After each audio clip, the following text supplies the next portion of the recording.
Assalamualaikum warahmatullahi wabarakatuh. Welcome to my YouTube channel.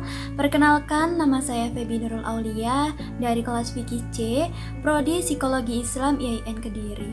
Baik, di sini saya akan menyampaikan sedikit materi tentang cara perhitungan zakat.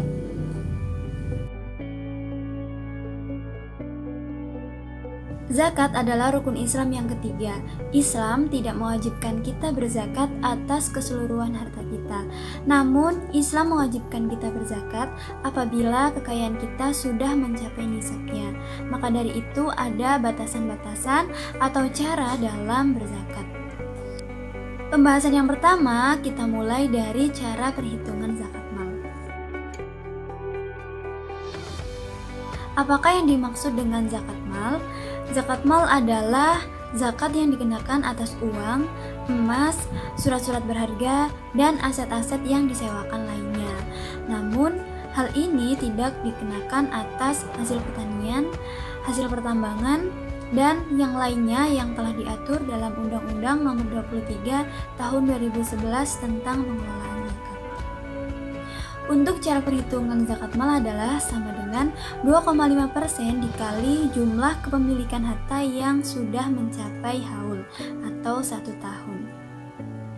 Quran Surat Al-Baqarah ayat 267 menyebutkan bahwa Bismillahirrahmanirrahim, Ya ayyuhalladzina amanu anfiqu min thayyibati ma kasabtum wa mimma akhrajna lakum minal ard wa la tayammamul khabitha minhu tunfiquna wa lastum biakhidhihi illa an tughmidu fi wa'lamu annallaha ghaniyyun hamid.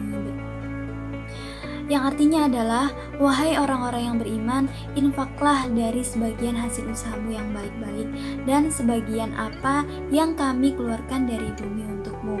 Janganlah kamu memilih yang buruk untuk kamu keluarkan, padahal kamu sendiri tidak mau mengambilnya, atau melainkan dengan memicingkan mata atau enggan terhadapnya. Dan ketahuilah bahwa Allah Maha Kaya, Maha Terpuji. Dari ayat di atas dapat disimpulkan bahwa menunaikan zakat itu harus berasal dari harta-harta yang baik atau harta yang halal, bukan dari harta yang buruk.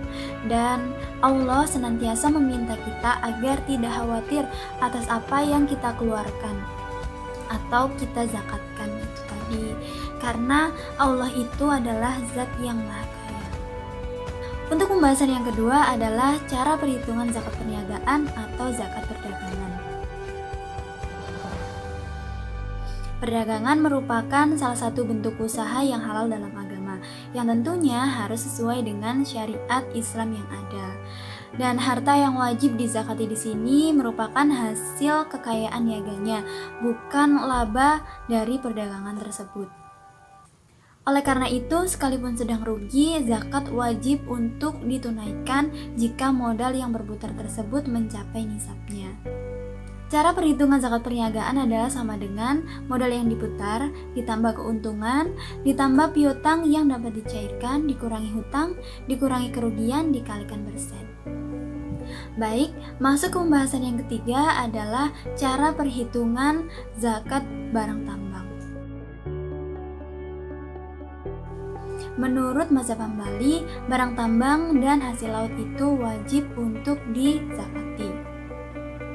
Besarnya adalah 20% atau 2,5% dari hasil barang tambang atau hasil laut tersebut. Masuk ke pembahasan yang keempat adalah zakat peternakan. Pada binatang ternak diberlakukan haul dan juga nisab. Menurut dalil yang ada bahwa ada 3 jenis hewan yang dizakati di sini. Yang pertama adalah unta, kedua sapi, ketiga kambing. Adapun dari ketiga jenis binatang tersebut baru bisa ditunaikan zakatnya apabila dijadikan barang tijara.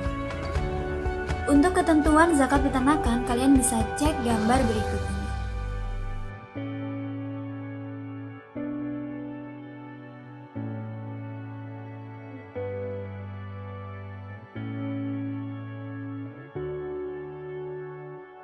Untuk pembahasan yang terakhir adalah cara perhitungan zakat profesi. Apakah yang dimaksud dengan zakat profesi itu? Zakat profesi adalah zakat penghasilan yang diperoleh dari pengembangan potensi diri sendiri yang sesuai dengan syariat Islam. Zakat ini diambil dari setahun penuh penghasilan seseorang jika sudah mencapai nisabnya. Perhitungannya diambil dari penghasilan bersih agar hutang bisa ditunaikan terlebih dahulu. Untuk cara perhitungan zakat profesi adalah sama dengan 2,5% dikali jumlah pendapatan. Baik, itu dia sedikit materi dari saya. Berikutnya, saya akan membacakan beberapa pertanyaan mengenai cara perhitungan zakat beserta tanggapannya.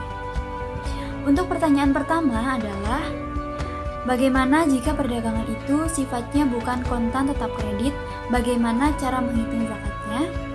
Jawaban dari pemateri adalah, harta perdagangan yang dikenakan zakat dihitung dari aset lancar usaha dikurangi hutang yang berjangka pendek. Jika selisih dari aset lancar dan hutang mencapai nisab, maka wajib dibayarkan zakatnya. Nisab zakat perdagangan adalah senilai 85 gram emas dengan tarif zakat sebesar 2,5% dan sudah mencapai haul. Untuk jawaban dari dosen, jadi yang dihitung zakatnya itu adalah aset lancar. Dengan demikian, kredit tidak masuk dalam aset lancar. Pertanyaan yang kedua adalah, apakah wajib dikeluarkan zakat dari harta yang sedang digadaikan? Jawaban dari pemateri, Syekh Muhammad bin Shalih Al-Utsaimin rahimahullah pernah ditanya, apakah zakat wajib dikeluarkan untuk harta yang digadaikan? Beliau menjawab, harta gadai tetap wajib dikeluarkan zakatnya jika termasuk komoditas yang wajib dizakati. Namun, rohin harus memperoleh persetujuan murtahin jika ingin menggunakan harta yang digadaikan untuk membayar zakat. Rohin di sini adalah orang yang menggadaikan barang, sementara murtahin adalah orang yang menerima barang gadai. Untuk jawaban dari peserta diskusi, kalau harta yang digadaikan itu statusnya masih menjadi kepemilikan seseorang yang menggadaikan dan apabila sudah mencapai nisabnya, maka wajib membayar zakat akan harta yang digadaikan.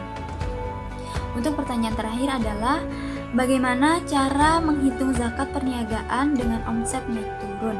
Kapan waktu yang tepat untuk membayar zakat perniagaan tersebut? Jawaban dari pemateri adalah, untuk menghitung besarnya zakat barang, maka pijakan kita itu pada nisab yang berlaku bagi barang perniagaan, yaitu sebesar harga 85 gram emas murni. Setiap usaha pasti memiliki jurnal keuangan yang berupa laporan laba rugi tahunan.